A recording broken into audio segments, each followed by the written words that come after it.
स्वागत है आपका मेरे चैनल मूवी एक्सप्लेन स्टूडियो में। तो मूवी शुरू होती है वाराणसी से, जहाँ एक अघोरी एक औरत के शरीर से किसी की आत्मा निकाल रहा था। दूसरे सीन में एक मौलवी एक बच्चे के शरीर से जिन को बाहर निकाल रहा होता है। बाद में हम देखते हैं कि ये दोनों किस्से एक ही टीवी शो का हिस्सा थे, जिसे मेधा नाम की लड़की होस्ट करती है। मेधा हाल ही में अपने पति के खिलाफ डिवोर्स केस फाइल कर चुकी थी और फिलहाल अपनी छोटी बच्ची के साथ अकेली रह रही थी। फिर हम देखते हैं कि एक मछुआरा मछलियाँ पकड़ने के लिए पानी में जाल डालता है, तो उसके जाल में मछलियाँ तो नहीं आती, मगर पानी में से एक इंसानी खोपड़ी निकलती है। तब वो डर के मारे मछुआरा इसकी खबर पुलिस को दे देता है और पुलिस के साथ वहाँ फॉरेंसिक टीम भी आ जाती है। जल्दी ये बात सोशल मीडिया पर फैल जाती है और ये सब चीजें नेशनल न्यूज बन जाती है, जिससे कि केरला पुलिस पर इस केस को सॉल्व करने का प्रेशर बढ़ जाता है। केरला पुलिस ये केस सत्यजीत नाम के इंस्पेक्टर को सौंपती है। दूसरी तरफ मेधा शहर से दूर एक घर देखने जाती है। वो उस घर में शिफ्ट होने की सोच रही थी। तब घर का ऑनर मेधा से कहता है कि ये हमारा पुश्तैनी घर है। उस घर में ऑनर के पूर्वजों की कुछ तस्वीरें और उनका कुछ पुराना फर्नीचर भी मौजूद था। ऑनर चाहता था कि घर खाली ना रहे, इसलिए वो घर को भाड़े पर चढ़ा रहा था। अब मेधा को वो घर बेहद पसंद आता है। इधर सत्यजीत क्राइम स्पॉट पर जाकर इन्वेस्टिगेशन शुरू करता है। फॉरेंसिक टीम भी जांच करके सत्यजीत को बताती है कि ये खोपड़ी किसी लड़की की है जिसकी उम्र 25 से 30 साल के बीच रही होगी। फॉरेंसिक टीम आगे ये भी बताती है कि उस लड़की को मरे 1 साल हो चुका है, यानी अंदाजन उसकी मौत सितंबर 2019 में हुई थी। इसके बाद सत्यजीत अपनी टीम से कहता है कि पिछले 2 सालों में जितनी भी औरतें गुमशुदा हुई हैं, उनकी लिस्ट मुझे चाहिए। यहाँ मेधा अपनी बेटी और मेड के साथ अपने नए घर में शिफ्ट होती है और मेधा डिवोर्स केस के सिलसिले में कभी कभी अपनी लॉयर से मिलती थी, जिसका नाम था हरिता। दोनों बात कर रहे होते हैं। तब हरिता मेधा से उसकी बहन के बारे में पूछती है। मेधा कहती कि मेरी बहन को आत्माओं के बारे में जानने का बहुत शौक था, इसलिए उसने पैरासाइकोलॉजी में डिग्री ली है। लेकिन एक दिन फिर अचानक उसने आत्महत्या कर ली और इस बात से हम भी हैरान थे और आज तक हम उसकी मौत का कारण नहीं जान पाए। दूसरी तरफ सत्यजीत ने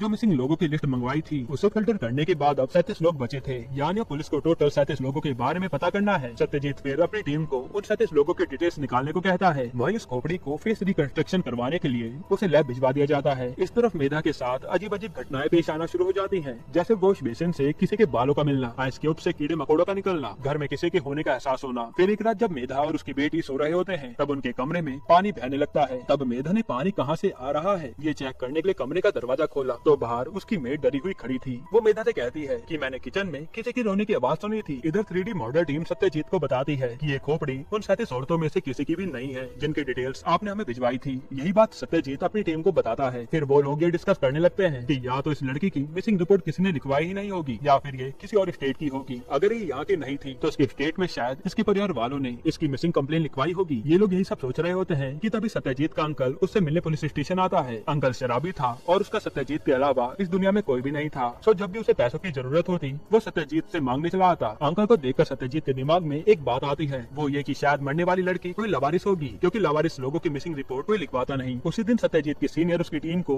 केस का अपडेट लेने बुलाती है, तो सत्यजीत उसे कहता है कि उस खोपड़ी में एक ही दांत था, यानी हो सकता है कि वो दांत नकली हो। अगर हम इस एंगल से केस पर काम करें तो शायद हमारे हाथ कुछ लग जाए। सीनियर भी सत्यजीत की बात पर एग्री करती है। इसके बाद सत्यजीत चेन्नई जाकर अधवन नाम के एक डेंटिस्ट से मिलता है। अधवन सत्यजीत को बताता है कि हर एक टीथ का एक पर्टिकुलर पैटर्न होता है। तब सत्यजीत अधवन से वो लिस्ट मांगता है जिन्होंने खोपड़ी वाले दांत के पैटर्न को यूज किया हो और केरला में कितने ऐसे पैटर्न आए थे, उसकी भी डिटेल्स ले लेता है। फिर लिस्ट लेकर सत्यजीत अपनी टीम को देता है और उन्हें एक एक करके कॉल करने को कहता है। जिसने भी कॉल नहीं उठाया वही हमारा विक्टिम होगा। यहाँ मेधा के घर पर अजीब घटनाएं थमने का नाम नहीं ले रही थी, बल्कि वो और बढ़ती जा रही थी। तब मेधा इस बात का हल ढूंढने के लिए अपने दोस्त की मदद से एक पैरानॉर्मल एक्टिविस्ट के पास आती है, जिसका नाम था जारा। जारा देख नहीं पाती थी, लेकिन वो भूत वगैरह महसूस कर सकती थी। अब मेधा की सारी शिकायत सुनने के बाद जारा उस रात को 3 बजे अपने साथ एक और बंदे को लेकर उसके घर आती है। इधर सत्यजीत की टीम उसे बताती है कि उस लिस्ट में से एक व्यक्ति ने कॉल पिक नहीं किया, तो वो उसकी डिटेल सत्यजीत को मेल कर रहे हैं। इधर जारा मेधा से कहती है कि मुझे बुरी शक्ति की बदबू आ रही है। इसके बाद वो मोमबत्तियां जलाकर कुछ रिचुअल करती है। फिर थोड़ी देर बाद जारा मेधा को बताती है कि इस घर में ईवा मारिया नाम की लड़की की आत्मा रहती है, जो जानकर मेधा के होश उड़ जाते हैं। इधर सत्यजीत को भी मेल पर वही नाम दिखता है, ईवा मारिया, जिसकी उम्र 29 साल थी। खैर उस रात मेधा को बुरे बुरे सपने आते हैं, पता नहीं क्यों, मगर उसे फ्रिज को देखकर ऐसा लगता है कि ये सब इसी फ्रिज की वजह से हो रहा है। फिर अगली सुबह वो घर के ओनर को कॉल करके फ्रिज ले जाने को कहती है। दूसरी तरफ पुलिस को ईवा मारिया का आधार कार्ड मिल जाता है और वो लोग आधार कार्ड की फोटो को खोपड़ी के 3D मॉडल से मैच करते हैं, जो कि तुरंत मैच हो जाता है। यानी ये बात कंफर्म थी कि वो खोपड़ी ईवा मारिया की है। अब यहाँ ये सवाल था कि आखिर ईवा को मारा किसने। इसी गुत्थी को सुलझाने के लिए सत्यजीत एक और पुलिस वाले के साथ ईवा के गाँव जाता है। वहाँ एक दुकानदार उन्हें बताता है कि उस गाँव में फिलिप नाम का एक आदमी रहता था जो बहुत अमीर था। ईवा उसी की बेटी थी। ईवा जब छोटी थी तभी उसकी माँ की कुछ कारण से मौत हो गई थी। इसके बाद फिलिप ने दूसरी शादी कर ली। हालांकि ईवा की सौतेली माँ उसे कभी भी पसंद नहीं करती थी। इसी कारण फिलिप ने ईवा को हॉस्टल भेज दिया था और ईवा ने वहीं से अपनी पढ़ाई लिखाई की और फिर एक लड़के से शादी कर ली। मरने से पहले फिलिप ने अपनी सारी जमीन जायदाद अपनी बेटी ईवा के नाम कर दी थी, मगर ईवा ने अपनी सारी जमीन बेच डाली और यहाँ तक कि वो उस गाँव में भी लौटकर वापस नहीं आई। उसने ये सारा काम एक ब्रोकर के हाथों करवाया था। फिलिप की दूसरी बीवी अभी भी इस गाँव में रहती है। ये सब सुनने के बाद सत्यजीत उससे पूछताछ करने चला जाता है। उस औरत के घर पर वो एक आदमी को गोश्त काटते हुए देखता है। अब फिलिप की दूसरी बीवी बताती है कि आज मेरी बेटी और दामाद घर आने वाले हैं, उसी की तैयारियों में लगी हूँ। फिर थोड़ी बातचीत के बाद सत्यजीत उस औरत से फिलिप की प्रॉपर्टी के बारे में पूछता है तो वो कहते कि कौन सी प्रॉपर्टी, हमें कोई भी प्रॉपर्टी नहीं मिली। मेरे पति ने मरने से पहले सारी प्रॉपर्टी उसकी बेटी ईवा के नाम कर दी थी। इधर मेधा जारा से फिर मिलने आती है। जारा कहती है कि उस रात में उस आत्मा से ज्यादा बात नहीं कर पाई, लेकिन ईवा का और तुम्हारे घर के फ्रिज का कोई ना कोई कनेक्शन जरूर है। ईवा तुम्हें नुकसान नहीं पहुंचाएगी, बस वो तुम्हारे जरिए किसी से कुछ बताना चाहती होगी। तुम इस बारे में पता करने की कोशिश करो। अब घर जाकर मेधा अपने हाउस ओनर को कॉल करती है और उससे पूछती है कि क्या आप मुझे बता सकते हो कि ये फ्रिज आपने कहाँ से लिया था। हाउस ओनर मेधा को उस शॉप को पता दे देता है। फिर उस शॉप पर जाकर मेधा दुकानदार को फ्रिज के फोटो दिखाकर पूछती है तो दुकानदार कहता है कि ये फ्रिज मैंने शायद एक्सचेंज ऑफर में लिया था, मगर कहाँ से लिया था वो मुझे याद नहीं। उसी दिन सत्यजीत की टीम ईवा के कॉल रिकॉर्ड्स उसके पास भिजवाती है। यहाँ हैरानी की बात ये थी कि फॉरेंसिक टीम के मुताबिक ईवा सितंबर 2019 में मर चुकी थी, मगर उसका फोन मार्च 2020 तक एक्टिव था और फोन आखिरी बार वाराणसी में स्विच ऑफ हुआ था। यानी उसका फोन वाराणसी में था। ये कैसे मुमकिन हो सकता है? जब ईवा 2019 में मर गई थी तो 2020 तक उसका फोन कौन चला रहा था? ये भी एक गुत्थी है। इस तरफ मेधा ईवा मारिया को फेसबुक पर सर्च करने लगती है और ढेर सारी प्रोफाइल्स देखने के बाद मेधा को एक प्रोफाइल नजर आती है जिसमें वाराणसी की डीपी थी। मेधा अंदाजा लगाते कि शायद ये ईवा मारिया का अकाउंट होगा। इसके बाद मेधा अपनी लॉयर हरिता को कॉल करके पूछती है कि क्या तुम किसी ईवा मारिया को जानती हो? मैंने उसके म्यूचुअल फ्रेंड्स में तुम्हारी प्रोफाइल देखी थी। हरिता कहते कि मुझे याद नहीं ये कौन है, वैसे ये नाम काफी सुना सुना लग रहा है, मैं तुम्हें चेक करके बताती हूँ। इधर सत्यजीत ईवा की जानकारी निकालने के लिए रजिस्ट्रार ऑफिस जाता है। वहाँ से उसे ईवा के हस्बैंड के बारे में पता चलता है। इसके बाद वो उसके पति से मिलने निकल जाता है। यहाँ हरिता मेधा को कॉल करके बताती है कि ईवा मेरी पुरानी क्लाइंट है जिसने 2019 में अपने पति से डिवोर्स लिया था। उसका एक्स हस्बैंड दर्शन तुम्हारे टीवी चैनल में काम करता है। ये बात सुनते ही मेधा सीधा दर्शन के पास जाने लगती है, लेकिन दर्शन के कैबिन में पहले से ही सत्यजीत बैठा हुआ था जो उससे उसकी एक्स वाइफ ईवा के बारे में पूछ रहा था। दर्शन सत्यजीत से कहता है कि सर आप कल मेरे घर आ जाना, मैं आपको सब कुछ बता दूंगा। इसके बाद मेधा अपने किसी कलीग से दर्शन की वाइफ के बारे में पूछने लगती है तो उसका कलीग कहता है कि दर्शन की वाइफ मेरे एक फ्रेंड के ऑफिस में काम करती है, मैं तुम्हें कल उसके ऑफिस ले जाऊंगा। अब अगले दिन सत्यजीत दर्शन के घर जाता है जहाँ वो उसे ईवा के बारे में बताना शुरू करता है कि दर्शन और ईवा ने लव मैरिज की थी। शादी के कुछ समय बाद दोनों की लड़ाइयाँ शुरू हो गई, जिसके बाद ईवा ने खुद डिवोर्स के लिए केस फाइल कर दिया।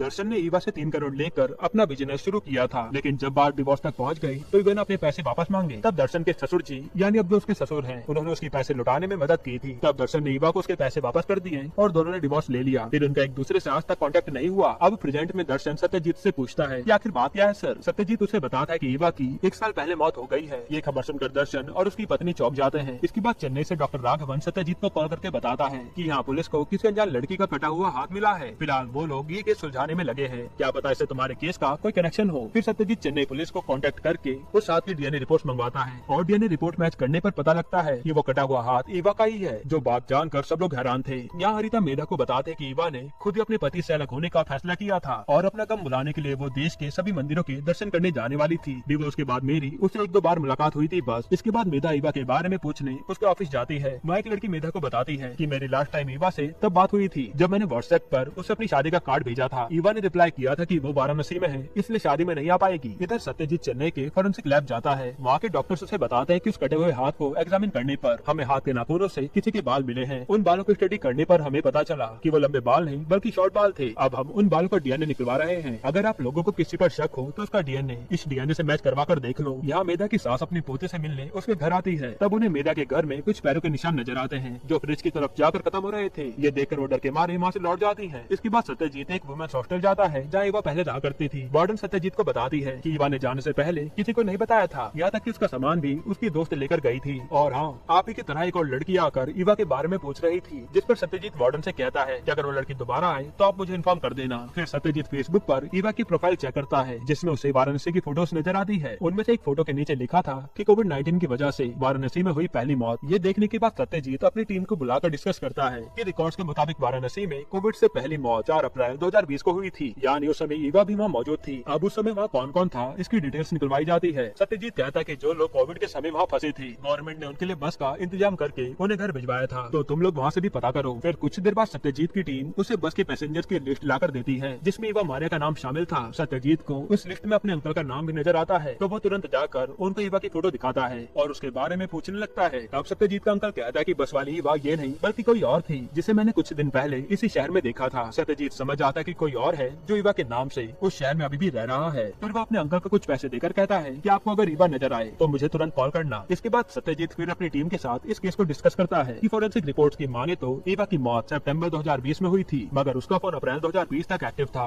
और उसका फेसबुक अकाउंट भी कोई और इस्तेमाल कर रहा था। सत्यजीत को यहाँ लगता है कि असली ईवा कभी वाराणसी गई ही नहीं। जो लड़की उसका नाम रखे घूम रही है वो वाराणसी गई होगी। जाहिर सी बात है कि उसे ईवा की मौत के बारे में पता होगा। क्या पता उसने ईवा को मारा हो। तब ईवा के हॉस्टल की वार्डन सत्यजीत को कॉल करके बताती है कि सर, जो लड़की मुझसे ईवा के बारे में पूछने आई थी वो इस समय किसी टीवी शो पर नजर आ रही है। और दोस्तों, ये लड़की कोई और नहीं बल्कि मेधा थी। इसके बाद सत्यजीत जाकर मेधा से मिलता है और फिर दोनों अपनी अपनी कहानी एक दूसरे को बताते हैं। मेधा की बात सुनने के बाद सत्यजीत कहता है कि मैं आत्मा वात्मा में यकीन नहीं करता। उस समय सत्यजीत का अंकल उसे कॉल करके कुछ बताता है। अंकल से बात करने के बाद सत्यजीत मेधा से कहता है कि ईवा के कातिल का पता लग चुका है। फिर सत्यजीत अपने फोन में जो तस्वीर दिखाता है वो देखकर मेधा के होश उड़ जाते हैं। इसके बाद मूवी फ्लैशबैक में जाती है, जहाँ कुछ सालों पहले ईवा और मेधा के लॉयर हरिता के बीच गहरी दोस्ती थी। हरिता ने ईवा को डिवोर्स दिलवाया था। फिर एक दिन जब ईवा अपने पति को उधार दिए पैसे लेकर वापस हॉस्टल जा रही थी, तब हरिता ने उसे कहा कि इतनी रात को तुम अकेली कैसे जाओगी, वो भी इतने सारे पैसे लेकर। एक काम करो, तुम आज मेरे घर पर रुक जाओ। तब ईवा मान जाती है, लेकिन उसके पास मौजूद 3 करोड़ रुपए देखकर हरिता के मन में लालच आ गया था। वो बिना कुछ सोचे समझे ईवा का गला दबाकर उसे जान से मार डालती है। फिर उसे मारने के बाद वो उसकी लाश के टुकड़े टुकड़े करके फ्रिज में रख देती है, जिसके बाद उसे जब भी मौका मिलता तो वो उन टुकड़ों को एक एक करके यहाँ वहाँ फेंक आती ताकि कोई भी उसे पकड़ न पाए। फिर वो ईवा के आधार कार्ड पर अपनी फोटो चिपका कर एक ब्रोकर की मदद से उसकी सारी प्रॉपर्टी बेच डालती है और प्रॉपर्टी बेचने के बाद वो ईवा का फोन लेकर वाराणसी आ जाती है। वहाँ वो कुछ फोटोज क्लिक करती है